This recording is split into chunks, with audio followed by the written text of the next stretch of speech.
you want to improve, you must measure whatever it is you want to improve at.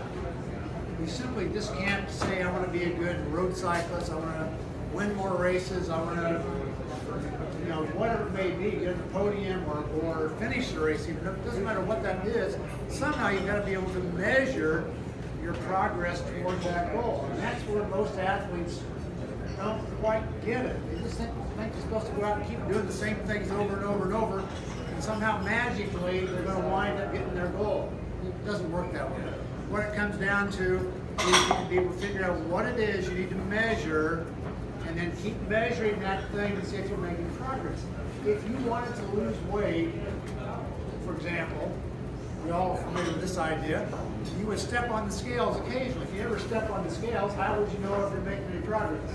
If you want to have more money in your bank account, you have to occasionally look at your bank account data, your statement, and see how you're doing with your financial situation. So you've got to measure things and want them to improve. They just don't improve magically. So there's only 3 things to measure in sport, in endurance sports, which makes it kind of easy. There's only 3 things. What are they? Well, they're frequency of your workouts, the duration of your workouts, and intensity of your workouts. That's the only 3 things you can measure. That's it. So it's really not complicated. If you're brand new to the sport, then the thing you need to measure is frequency. If you just started your first year, you need to make sure you're getting your workouts in. That's the most important thing. If I had an athlete I was coaching who was in their first year, and I said, okay, Sally, this week, what I want you to do is get in 4 workouts. If Sally got in 4 workouts this week, I would pat her on the back at the end of the week and say, well done, you did exactly what you're supposed to do. I don't care about duration. I don't care about intensity. It's just frequency. Why? Because Sally is trying to change her lifestyle. She's going from having done probably nothing or very little, all of a sudden trying to do 4 workouts a week, 5 workouts a week, 6 workouts a week, whatever it may be. She's changed her lifestyle, and that is not easy by any means. So I'm there to help her make sure she gets that done. So that's what I'm going to measure with her in her first year in the sport. An athlete who's in the 2nd, 3rd year of the sport, I would call that an intermediate athlete. Sally was a novice. This would be an intermediate athlete. For this athlete, they've already got frequency figured out. They can do their 4, 5, 6, 7 workouts a week, maybe if a triathlete, 10, 12 workouts a week, whatever it may be. So they're able to do that already. Now the issue becomes for these athletes, these intermediates, how long are the workouts?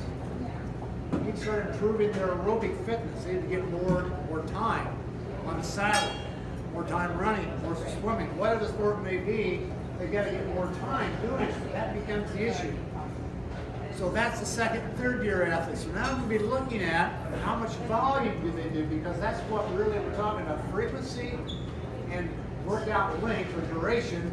You multiply those 2 things together, you get something called volume. How many hours or miles did you do this week?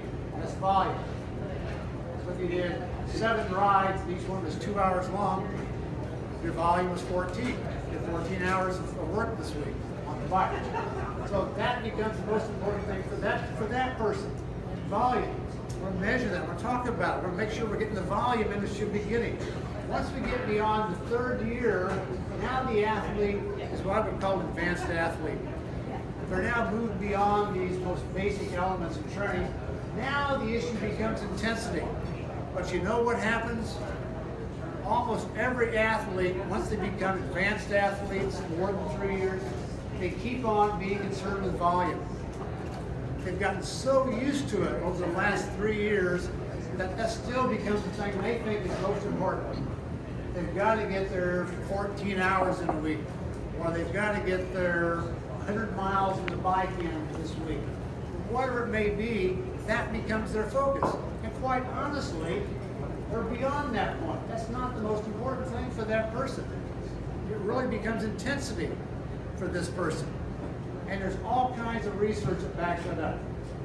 I've been reading research now since the 1970s, and I can show you all kinds of studies which show that once the athlete moves beyond these first couple of years, these first 3 years, the most critical element of performance is their intensity of their training. That does not mean they should always go out and do hard, fast workouts, but they have to be able to do some hard, fast workouts and some easy workouts.